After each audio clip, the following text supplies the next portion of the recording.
என்ன ஒரு இன்ட்ரெஸ்டிங்கான விஷயம் பார்க்க போகிறோன்னா, தலைனா கீப்பிங்னா தலை அந்த அளவுக்கு இருக்குது. அது மட்டும் இல்லாமல் அவர் ஒரு சிறந்த பேட்டரும் கூட, ஃபினிஷரும் கூட. அவருடைய ஸ்டெம்பிங் லைன், அவருடைய பெட்டரா யார் இருக்கா அப்படின்றது தான் இந்த வீடியோவில் நம்ம ஃபுல் டீட்டெயிலாக பார்த்துருவோம். மறக்காம நம்ம சேனலுக்கு சப்ஸ்கிரைப் மட்டும் பண்ணி. தலை தோனி எவ்வளோ அழகாக ஸ்டெம்பிங் பண்ணுவார்னு நம்மளுக்கு எல்லாமே தெரியும். அவரை காட்டிலையும் ஒரு பெட்டர் பிளேயர் கீப்பராக இருக்கார் அப்படின்னா ஸ்ரீலங்காவை சேர்ந்த குமார் சங்ககாரா தான் இருக்கார். அவர் வீடியோ நான் உங்களுக்கு ஆட் பண்ணுறேன், அதை பாருங்கள். அதுக்கப்புறம் நம்ம தோனியோட வீடியோவை நான் ஆட் பண்ணி போடுறேன், அதையும் பாருங்கள். இந்த வீடியோவை பார்க்கும்போது குமார் சங்ககாரா ஒரு லெஜண்ட் கீப்பராக செயல்பட்டிருப்பார். ரொம்ப ஒரு அற்புதமாக இருக்கும் அவர் செய்கிறத பார்க்கும்போது.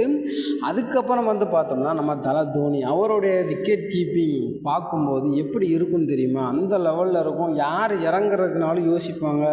அவர் கீப்பர் க்ளோஸ்அப்பில் வந்துட்டாலே பேட்ஸ்மேன் முழுவதும் ஒரு பயம் வந்துடும். அதுக்காண்டியே பேட்ஸ்மேன் எல்லாருமே ஸ்டிக்கை ஒட்டி போய் பேட் பிடிக்க ஆரம்பிச்சிருவாங்க. அந்த அளவுக்கு தலை தோனி ரொம்ப ஒரு கீப்பிங் பவர்ஃபுல் ப்ராக்டிஸ் அண்டு ரொம்ப ஒரு வெறித்தனமாக ஒரு லவ் பண்ணியிருப்பார்னே சொல்லலாம் கீப்பிங்கை. அந்தளவுக்கு ஒரு லவ்வாகவும் இருந்திருப்பார். கிரிக்கெட்டில் ரொம்ப ஒரு ஆசையாகவும் விளாண்டுருப்பார். ரொம்ப ஒரு நல்ல பிளேயரும் கூட நம்ம தலை தோனி. இந்த தடவை அவர் ரிட்டையர் ஆகிறாரா இல்லை அடுத்த வருஷம் விளாடுவாரா என்றது கூட நம்மளுக்கு தெரியல.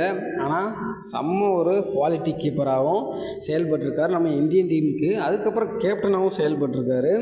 அது மட்டும் இல்லை, அவருடைய சிறப்புகள் பார்க்கும்போது நிறையா விஷயங்கள் இருக்குது. நிறையா கப்புகள் டிராஃபிக்கெல்லாம் அடித்து நம்ம இந்தியன் டீமுக்காண்டி கொடுத்துருக்காரு. இந்த வீடியோ பிடிச்சிருந்தா லைக் பண்ணுங்கள், ஷேர் பண்ணுங்கள், கமெண்ட் பண்ணுங்கள்.